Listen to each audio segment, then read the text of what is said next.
How to verify location on Google Maps. Let's get started. First, sign into your Google My Business account. This is where you manage your business info and start the verification process. Enter your business name, address, and contact details. Make sure everything is accurate to avoid delays or issues with verification. Choose your verification method. Google offers options like postcard, phone, email, or even video call, depending on your business type and location. If you're using a postcard, it will arrive in a few days with a code. Just log in and enter the code to complete verification.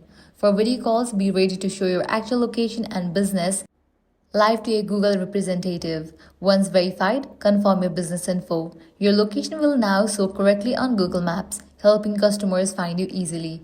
And that's how to verify your location on Google Maps. If this guide helped you out, do not forget to like, share, and subscribe. Thanks for watching.